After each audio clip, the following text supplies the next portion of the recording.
안녕하십니까 성도 여러분, 행복한 안식일입니다. 10월 14일 안식일이 시작되는 이 시간, 방송을 통하여 진행되는 예배에 함께 하신 여러분 모두를 환영합니다. 오늘은 룻기를 본문으로 고엘이라고 하는 제목의 말씀을 함께 나누겠습니다. 이 시간 하나님께서 우리 마음 가운데 친히 말씀하여 주시기를 간절히 바랍니다. 말씀을 시작하기에 앞서 잠시 머리 숙여 기도하겠습니다. 하늘에 계신 저희들의 아버지 하나님, 지난 한 주간의 삶 가운데서도 굽이굽이 하나님 저희와 동행하여 주시고 또 이렇게 축복의 안식일을 맞게 해주시니 감사합니다. 우리 아버지 하나님의 생수 되시고 또 생명의 떡 되신 너무나 달고 또 맛있는 이 하나님의 말씀을 나눌 때에 이 시간 성령님의 음성을 우리가 친히 듣게 하심으로 우리의 삶이 감사와 또 생명으로 충만해지는 축복의 시간으로 이 시간 인도하여 주시옵기를 예수 그리스도의 이름으로 간절히 기원하옵나이다. 아멘.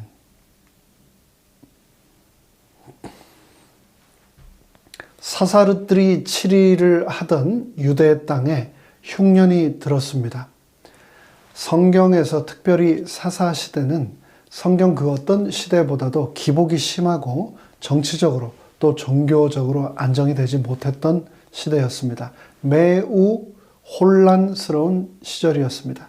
그러한 시절에 유대 베들레헴의 엘리멜렉의 그 아내 나오미와 두 아들 말론과 기련이 모압 지방으로 이민을 가게 됩니다. 모압은 유대의 동남쪽에 위치한 나라로서 유대에 비해 나라 체계와 조직이 잘 되어 있고 또 부유하고 아주 강대한 나라였습니다. 하지만 모압은 하나님을 섬기지 않고 그모스라고 하는 농경신, 즉 우상을 섬기던 나라였습니다. 엘리멜렉이 모압으로 피난한 것은 하나님 보시기에 그렇기 때문에 좋은 선택이 아니었습니다. 약속의 땅, 하나님의 임재를 떠나 돈과 세상적인 출세를 위하여 떠난 겁니다. 그런데 그들이 모압으로 이민 가고 얼마 지나지 않아 나오미의 남편 엘리멜렉이 죽고 나오미에게는 이제 두 아들만 남았습니다. 이제 두 아들은 나오미에게 전부였으며 유일한 희망이었습니다. 근데 그 두 아들마저도 동족들에게 믿음 안에서 결혼시키지 못하고 모압 여자 중에서 며느리를 얻었는데 하나의 이름은 오르바요, 다른 하나의 이름은 룻이었습니다. 가정에 두 며느리가 들어와 슬픔은 사라지고 집안 분위기도 밝아지고 행복을 되찾는 것 같았습니다. 그런데 그것도 잠시 얼마 후에 두 아들마저 다 죽어버렸습니다. 졸지에 그 가정에는 남자는 다 없어지고 피 한 방울 섞이지 않은 여자 과부 셋만 남게 되었습니다. 피로 맺어진 가족과 형제도 함께 마음을 맞추며 사는 것이 쉽지 않은데 이제는 남남이 된 세 여자만 남게 된 겁니다. 나오미는 기가 막혔을 겁니다. 내 인생이 왜 이토록 꼬이기만 하는 것일까? 라며 한탄했을 겁니다. 이민 가서 선진국에서 기회의 땅에서 풍요의 땅 모압에서 잘 살아보려고 했는데 이제 그 땅은 저주의 땅, 상실의 땅, 슬픔의 땅이 되고 말았습니다. 나오미는 알았습니다. 나오미는 자기 장래에 희망이 없다는 것을 잘 알았습니다. 나오미의 인생은 그 자신이 보거나 누가 보더라도 희망이 없었습니다. 이제는 남편도 없고 자식도 없는 데다가 늙고 병약했습니다. 한마디로 신랄 같은 소망도 없었던 겁니다. 사람은 현재가 어려워도 장래 희망이 있으면 그래도 현재의 어려움을 이겨낼 수 있습니다. 그런데 희망마저 없다면 현재의 어려움을 이길 길이 없습니다. 나오미에게 다가온 시련의 진짜 문제는 앞으로의 그 어떤 신랄 같은 희망도 미래도 없다는 것이 진짜 문제였습니다. 그럼에도 불구하고 나오미는 며느리들을 진심으로 사랑했습니다. 그래서 나오미는 며느리들을 절망 속으로 끌어들일 수 없었습니다. 나오미는 며느리들을 내 딸들아라고 불렀습니다. 나오미는 며느리들을 친딸로 여기고 사랑한 겁니다. 나오미는 그들이 젊고 아직 미래가 있었기에 희생시킬 수 없었습니다. 시어머니와 며느리 사이가 어쩜 이럴 수 있을까라는 생각을 하게 되는데요. 나오미는 인사치레로만 너희는 집으로 돌아가라. 그리고 이제는 내 걱정하지 말고 새 출발하거라 라고 한 것이 아니었습니다. 마음에서 진정으로 그들의 행복을 원했습니다. 그 진심이 전해졌기 때문에 두 며느리들은 소리를 높여 울 수밖에 없었습니다. 그런 간절한 시어머니의 3번에 이르는 부탁에 오르바는 시어머니에게 입을 맞추고 떠나갔습니다. 그러나 룻은 시어머니를 붙쫓았습니다. 여기서 붙쫓았다라고 하는 말은 착 달라붙어서 떨어지지 않았다라고 하는 말입니다. 마치 어린 아이가 엄마 품을 떠나지 않으려고 엄마를 꼭 붙들고 놓지 않는 것처럼 룻은 시어머니를 붙쫓았던 것입니다. 나오미는 룻에게 또 말했습니다. 보라, 너의 동서는 그 백성과 그 신에게로 돌아가나니 너도 동서를 따라 돌아가거라. 4번째 간곡한 그 부탁. 그것은 나오미의 진심이었습니다. 그러나 룻의 결심도 아주 분명했습니다. 나로 어머니를 떠나며 어머니를 따르지 말고 돌아가라 강권하지 마옵소서. 어머니께서 가시는 곳에 나도 가고 어머니께서 유숙하시는 곳에서 나도 유숙하겠나이다.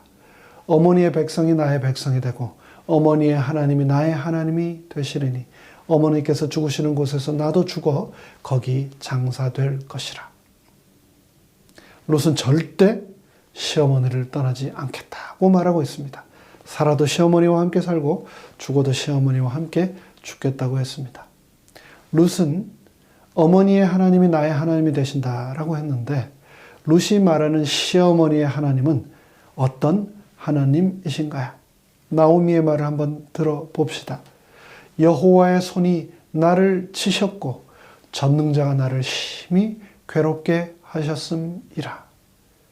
나오미의 하나님은 나오미를 치셨고 심히 괴롭게 하셨습니다. 구체적으로 하나님은 나오미에게서 남편과 2 아들을 빼앗아 가셨습니다. 나오미의 하나님은 살아보겠다고 몸부림치는 나약한 한 여인의 삶의 의욕을 완전히 꺾어버린 분이셨습니다. 나오미의 하나님은 한 여인에게 희망을 조금도 남겨두지 않으셨습니다. 룻은 그런 역사를 가까이에서 다 지켜보았습니다. 그런데 도대체 룻은 어떤 여인이었기에 그럼에도 불구하고 어머니를 따르겠다고 하는 건가요? 여기서 우리는 룻의 변함없는 마음을 볼 수 있습니다.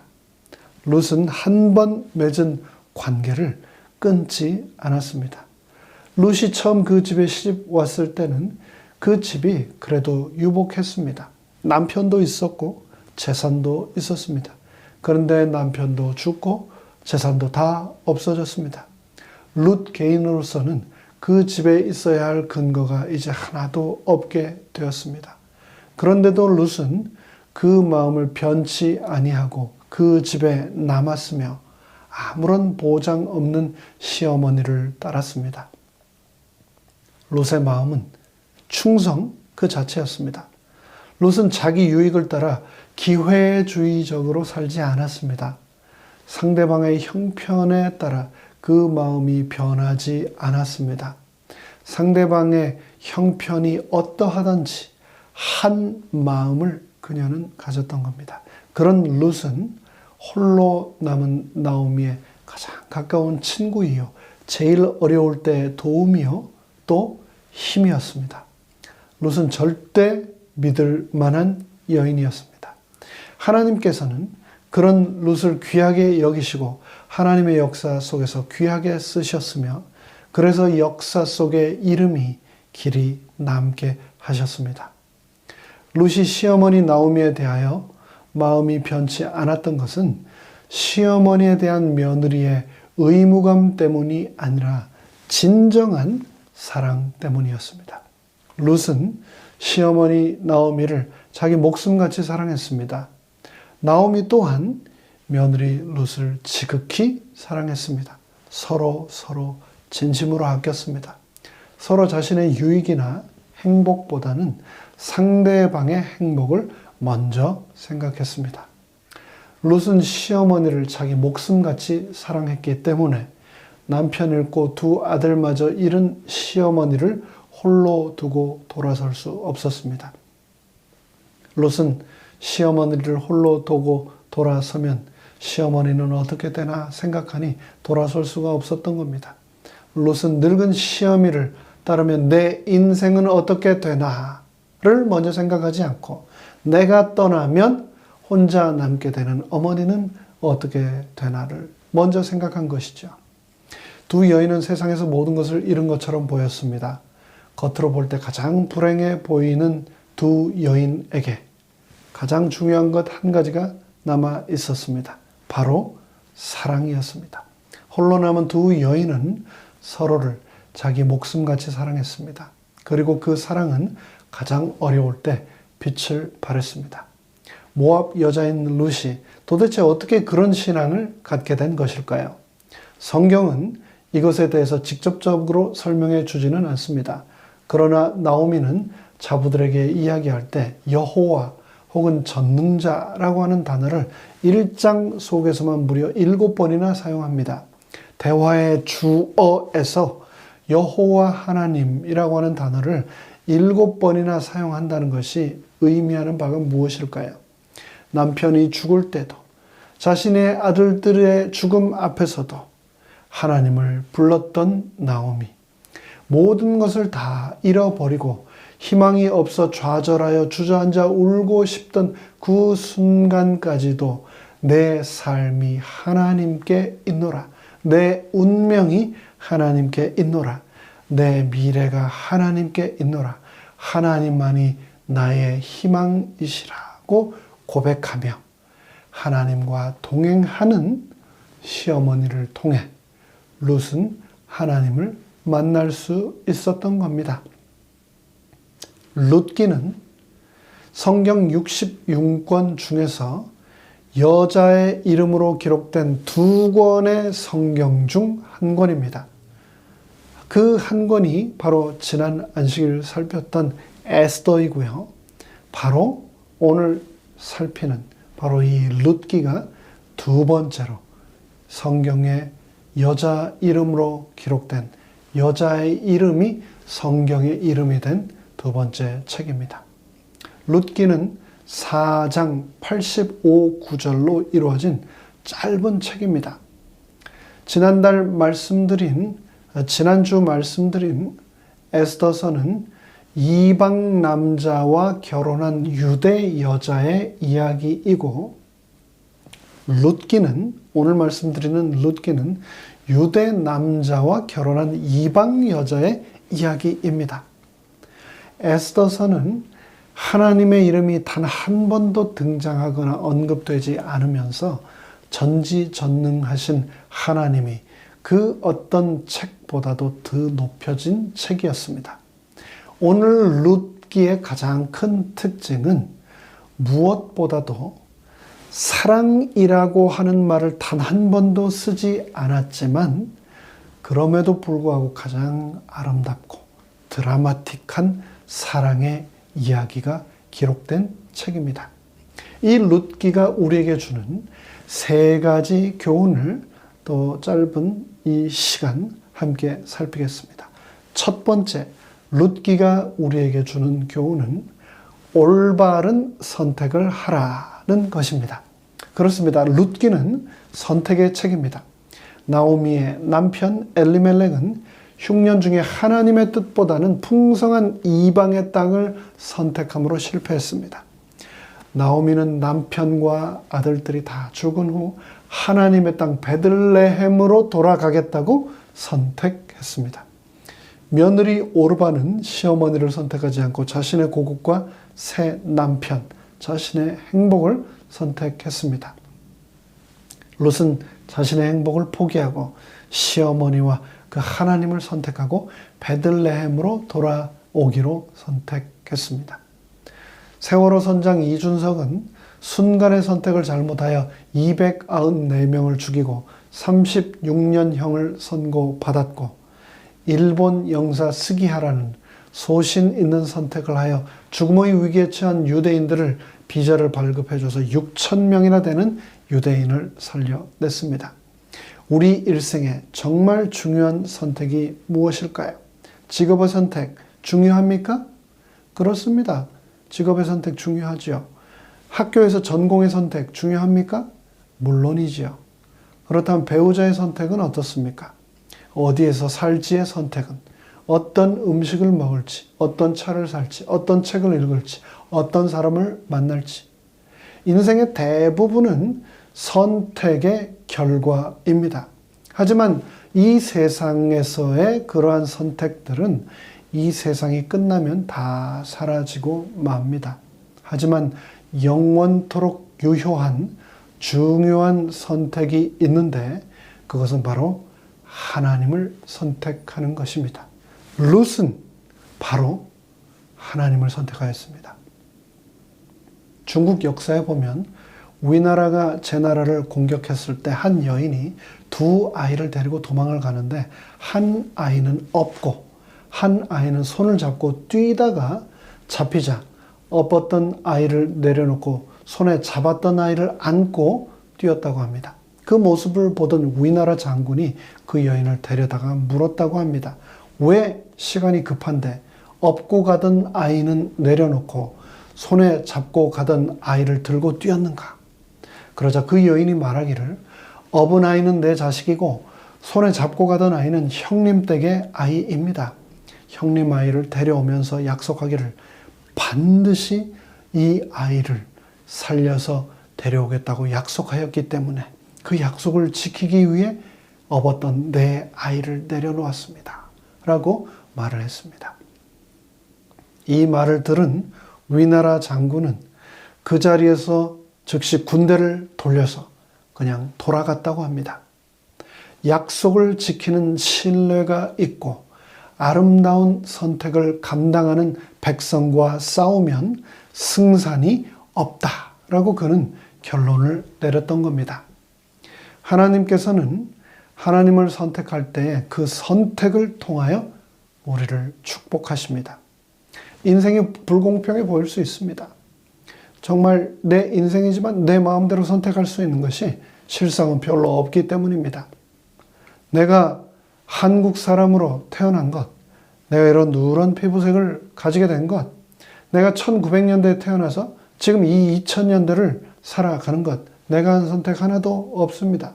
내 성도, 내 부모도, 내가 태어나 자란 고향도, 나의 형제 자매도 내가 선택한 것 하나도 없습니다. 나의 모국어도, 나의 기질도, 나의 환경도 모두 내가 선택하지 않고 일방적으로 나에게 주어진 것들입니다. 이런 불공정하고 불합리한 인생에서 모든 상실된 선택의 기회들에도 불구하고 우리에게 하나님께서는 가장 중요한 것 한 가지, 그것은 나에게 직접 선택하도록 하셨습니다. 그것은 바로 하나님을 나의 주인으로 선택하는 겁니다. 내가 하나님을 선택하면 하나님께서 나를 위해 가장 좋은 것들을 선택해 주시겠다라고 약속을 하셨는데, 이 약속을 여러분 믿으십니까? 내가 하나님을 선택하면 그분께서 나를 가장 좋은 길로 인도하실 것입니다. 어쩌면 룻보다는 오르바의 선택이 인간적인 눈으로 볼 때 훨씬 잘한 것처럼 보일 수 있습니다. 오르바는 젊기 때문에, 또 베들레헴이 아닌 고국 모압의 가족과 친구들 중에 남게 되기 때문에 얼마든지 좋은 남자 만나 새 출발을 할 수 있었을 것입니다. 하지만 룻은 늙은 시어머니를 죽을 때까지 외국 땅 베들레헴에서 봉양해야 할 테니 재혼의 기회는커녕 죽을 때까지 땅바닥에 떨어진 볼이나 주워 먹으며 극도의 가난과 보호받지 못하는 위험에 노출된 채로 홀로 여자로 살아간다는 위험을 감수한 채 살아야 했습니다. 인간적인 안목으로 볼 때 그 선택은 미련한 것이었지만 하나님을 선택한 롯은 영원한 축복을 받게 되었습니다. 아브라함과 롯의 선택도 마찬가지입니다. 롯이 선택한 소돔과 고모라 땅은 훨씬 기름지고 풍성한 땅이기에 그의 선택이 좋은 선택인 것 같았지만 그 뒤에는 하나님의 무서운 불의 심판이 기다리고 있었습니다. 하지만 이 롯의 후손 모압 사람 룻은 하나님을 선택하였습니다. 나의 판단과 능력을 의지하지 마시고 성령의 인도함을 받으셔서 하나님께서 내 인생의 순간순간을 선택해 주십시오라고 룻과 같이 기도하게 되기를 바랍니다. 두 번째, 룻기가 우리에게 주는 교훈은 바로 만남을 소중히 여기라는 것입니다. 유고의 작은 시골 마을 천주교 성당에서 신부가 미사를 집행할 때에 수종드는 아이가 잔을 그만 떨어뜨려 포도주가 쏟아져 버리고 말았습니다. 그러자 신부는 그 아이의 뺨을 때리면서 다시는 제단에 나타나지 말아라 라고 하며 그 아이를 꾸짖었다고 합니다. 근데 그 아이가 바로 커서 공산주의자가 된 유고슬라비아의 대통령이 된 바로 티토입니다. 그런데 비슷한 일이 다른 곳에서도 일어났습니다. 성당에서 미사가 집행되는데 신부를 수종드는 아이가 또 똑같이 잔을 떨어뜨려 포도주가 엎질러졌습니다. 그때 신부는 아이의 머리를 쓰다듬으며 괜찮아, 그럴 수도 있어. 너는 커서 좋은 신부가 되었으면 좋겠다 라고 말을 했다고 합니다. 근데 그 아이가 바로 유명한 The Life of Christ, 그리스도라면 어떻게 사실까 라고 하는 책을 쓴 홀튼 쉰 신부가 되었다고 합니다. 티토라고 하는 소녀는 말 그대로 제단 앞에서 물러가 하나님을 비웃는 공산주의의 지도자가 되었고, 쉰이라고 하는 소녀는 말 그대로 귀한 하나님의 일꾼이 된 것입니다. 그렇습니다. 누구를 만나느냐라는 것 중요합니까? 예, 굉장히 중요합니다. 정말 중요합니다. 일전에 제가 읽은 책, 영어 제목이 Never Eat Alone, 한국말로 혼자 밥 먹지 말라라고 하는 책을 제가 읽게 되었는데요.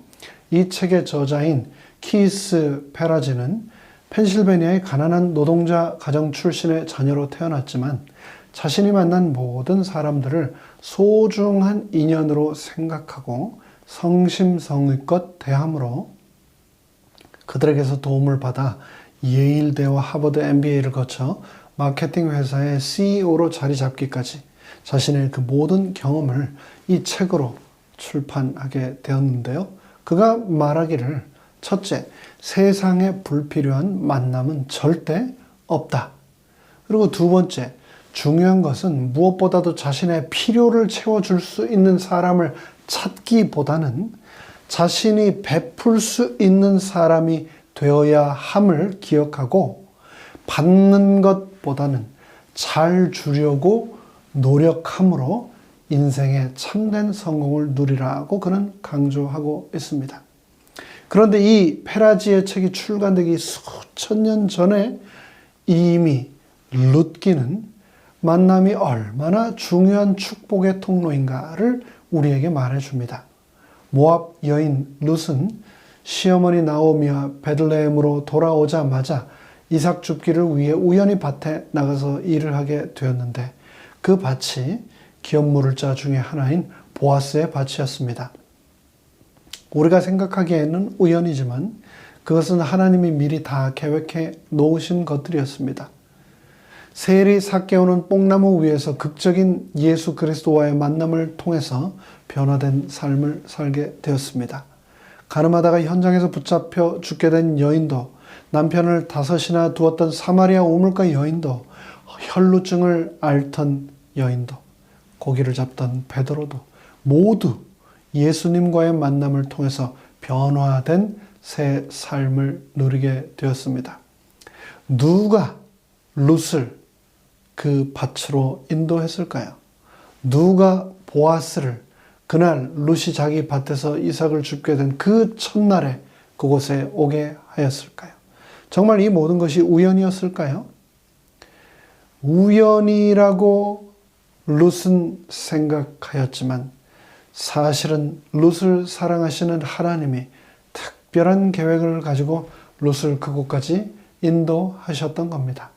룻에게는 우연으로 보였지만 하나님은 룻의 목자가 되셔서 룻을 보호하실 뿐 아니라 놀라운 축복의 계획으로 그녀를 인도하신 겁니다.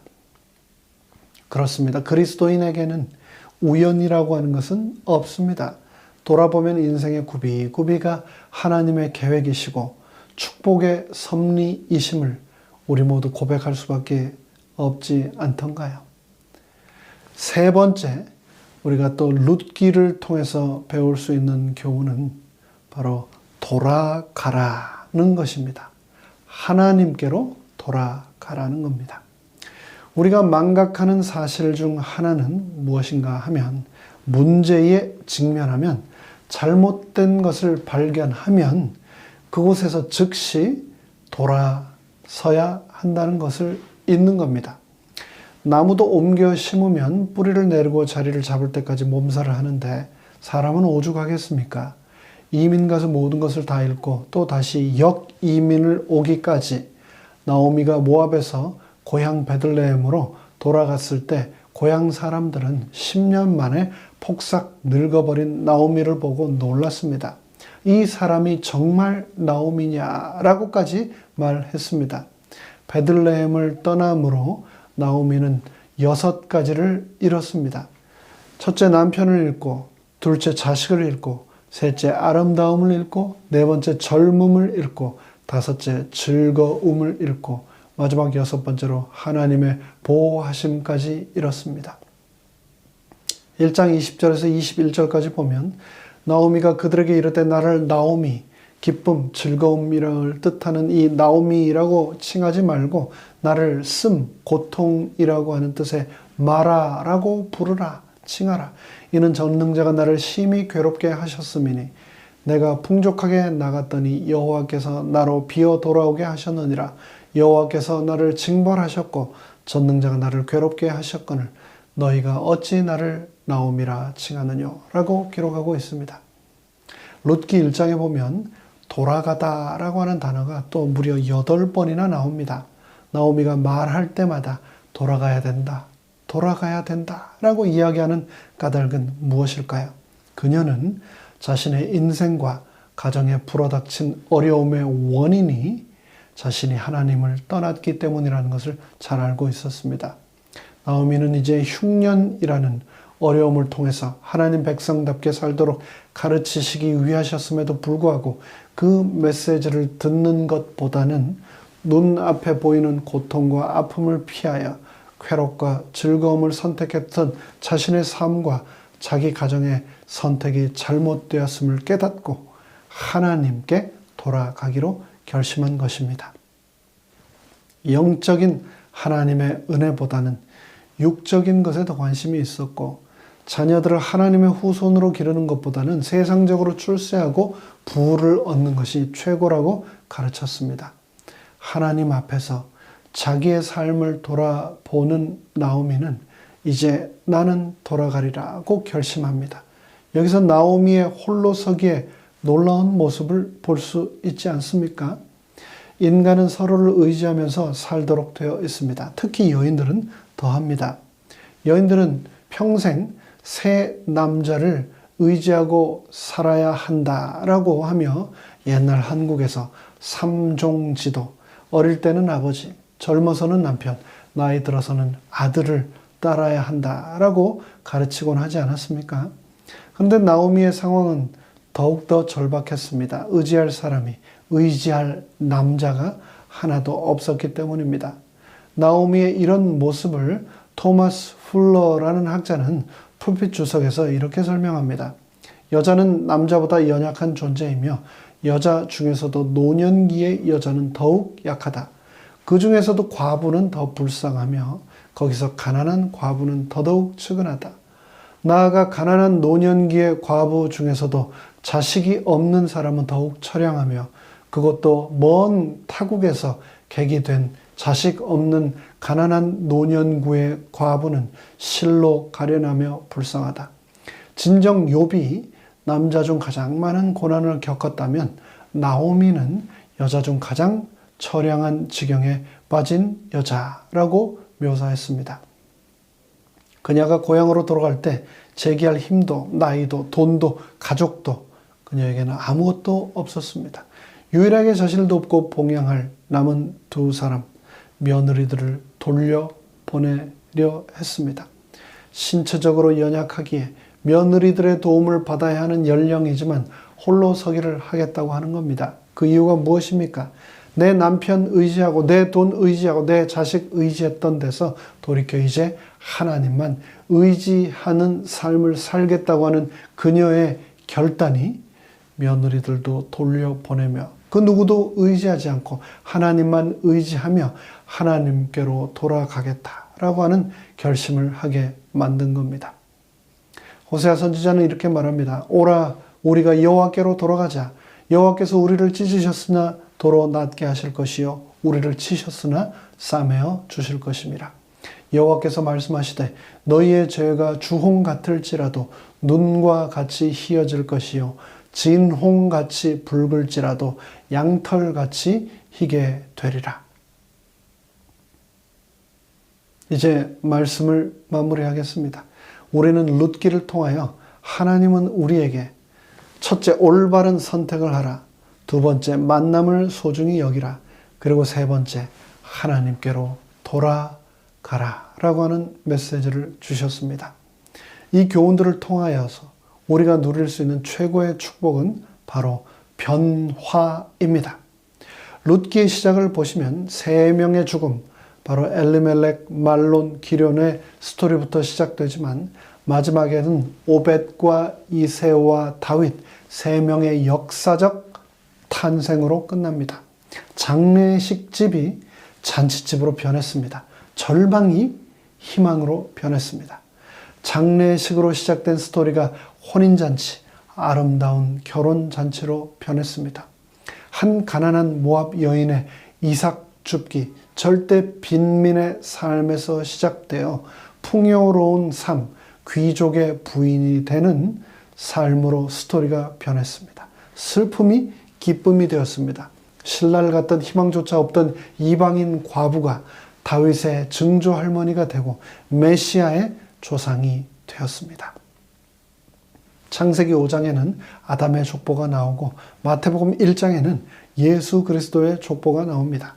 특징이 있다면 아담의 족보의 사람들은 아주 오래 살았지만 모두 다 죽었더라로 끝나는데 예수님의 족보 마태복음 1장에 나오는 족보는 얼마나 살았는지는 잘 모르지만 예수 그리스도의 세계에서는 얼마나 오래 살고 얼마나 조금 덜 살고의 의미가 없다는 것을 가르쳐 주기 위하여 낳고 또 낳았다라고 기록을 하고 있습니다.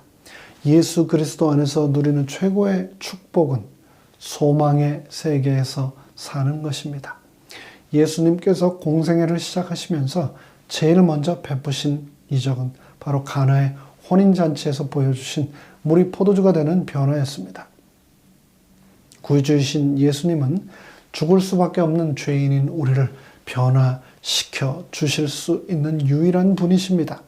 시편 30편에서는 다윗이 고백하는 말에 주께서 나의 슬픔을 변하여 춤이 되게 하시며 나의 베옷을 벗기고 기쁨으로 띠띠우셨나이다.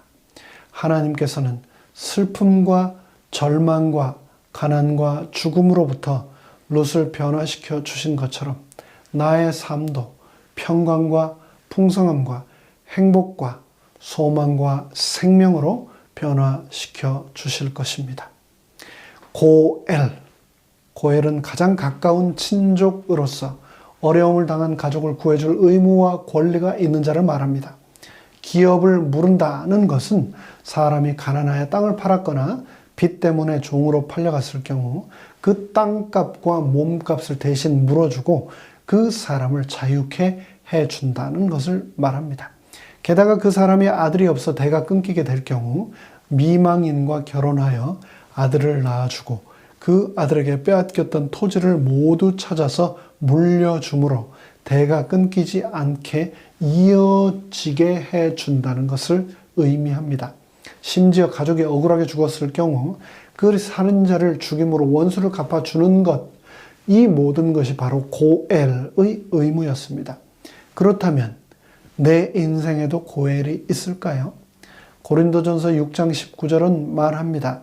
너희 몸은 너희가 하나님께로부터 받은 바 너희 가운데 계신 성령의 전인 줄을 알지 못하느냐? 너희는 너의 것이 아니라 값으로 산 것이 되었으니 그런즉 너희 몸으로 하나님께 영광을 돌리라. 야곱아 너를 창조하신 여호와께서 지금 말씀하시느니라. 이스라엘아 너를 지으신 이가 말씀하시느니라. 너는 두려워하지 말라. 내가 너를 구속하였고 내가 너를 지명하여 불렀나니 너는 내 것이라. 내가 물 가운데로 지날 때 내가 너와 함께 할 것이라. 강을 건널 때 물이 너를 침몰치 못할 것이며 내가 불 가운데로 지날 때 타지도 아니할 것이요 불꽃이 너를 사르지도 못하리니 대전하는 여호와 너의 하나님이요 이스라엘의 거룩한 이요 너의 구원자 너의 고엘임을 기억하라고 이사야서는 또 기록하고 있습니다. 그렇습니다. 죄의 노예로 팔리고 죄에 의해 억울하게 죽게 된 나를 고엘이신 예수님께서 십자가에서 다 값을 치르시고 여러분을 핏값으로 사셨으니 이제 예수님을 통하여 하나님께서 영광 받으실 것이다. 여러분을 통하여 영광 받으실 것이다 라고 말하고 있습니다. 오늘 우리는 룻이라고 하는 한 여인을 통하여 우리 인생의 운전대를 잡고 친히 우리를 인도하시는 분이 하나님이심을 발견했습니다. 모든 것이 우연인 줄 알았는데 그것이 하나님의 섭리였습니다. 믿고 그분께로 돌아갔을 때 룻이 메시아의 조상이 되는 영광을 얻게 된 것처럼 인생의 벼랑 끝에 선 것 같을 때 슬픔과 절망이 전부가 아님을 기억하시기 바랍니다. 바로 거기에 하나님이 계심을 기억하시고 그분께로 돌아가시기 바랍니다. 이 모든 고통과 외로움과 가난과 방황이 전부가 아님을 기억하십시오. 그곳에 나의 남편 보아스가 내 인생의 베스트 드라이버 대신 나의 고엘 대신 예수님을 기억하시고 그곳에서 만나게 되시기를 간절히 바라며 모든 말씀을 드립니다. 하늘에 계신 저희들의 아버지 하나님, 내 인생의 고엘 되시는 예수님께로 돌아가고 예수님과 동행하며 예수님만 의지하며 살아가는 우리가 되도록 축복하여 주시옵기를 예수 그리스도의 이름으로 간절히 축원하옵나이다. 아멘.